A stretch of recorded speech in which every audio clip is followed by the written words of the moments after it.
नमस्कार भावांनो, हिंदी केसरी मैदान या चॅनलवरती तुमचं सर्वांचं स्वागत आहे। तर भावांनो, उद्या एक भव्य दिव्य असं ओपन बैलगाडी शर्यतीचं मैदान संपन्न होणार आहे। तर या मैदानामध्ये आपल्या बकासूरच्या दावणीतला महाराज कोणत्या गटामध्ये पळताना दिसेल आणि बकासूरच्या गटाबद्दल आपण अपडेट घेऊन आलेलो आहे। कारण आता बरीच चर्चा चालू आहे की उद्या आपला बकासूर गट क्रमांक 20 मध्ये पळेल आणि पहिल्या बाब्यासोबत असणार आहे। तर नक्की हे खरं आहे का खोटं, की बकासूर बद्दल अफवा पसरत आहेत, तेच तुम्हाला सांगणार आपला व्हिडिओ नक्की शेवटपर्यंत बघा। प्रथम तर सांगतो महाराजच्या गटाबद्दल। महाराज आपल्याला एक उद्या चांगल्या नंदी सोबत पळताना दिसणार आहे, तो म्हणजेच मल्हार 2211। मल्हार 2211 आणि आपला सर्वांचा लाडका महाराज उद्या 100% पळताना दिसणार आहे।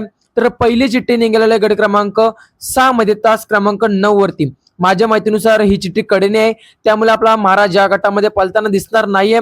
गट क्रमांक 13 मध्ये तास क्रमांक 3 वरती दुसरी चिठ्ठी निघालेली आहे। तर या गटामध्ये आपला महाराज आपल्याला 100% पळताना दिसू शकतो। गट क्रमांक 13 मध्ये तास क्रमांक 3 वरती। राहिला विषय आपल्या बकासूरचा। बरेच जण आता बोलत आहेत की आपला बकासूरची चिठ्ठी निघालेली आहे गट क्रमांक 20 मध्ये तास क्रमांक 4 वरती। तर भावनो, यावर कोणीही विश्वास ठेवू नका। बकासूरची अजूनपर्यंत चिठ्ठी निघाली नाहीये आणि नक्कीच आपला बकासूर पळेल की नाही थोड्या वेळातच आपल्याला समजणारच आहे। परंतु गट क्रमांक 20 मध्ये आपल्या बकासूरची चिठ्ठी निघालेली नाहीये। अफवावर बळी पडू नका भावनो। अजूनपर्यंत आपल्या बकासूरची चिठ्ठी निघाली नाहीये। बकासूरची चिठ्ठी जेव्हा निघेल तेव्हा नक्कीच आपण अपडेट घेऊन येणारच आहोत। गट क्रमांक 20 मध्ये तास क्रमांक 4 वरती आपल्या बकासूरची चिठ्ठी नाही आहे।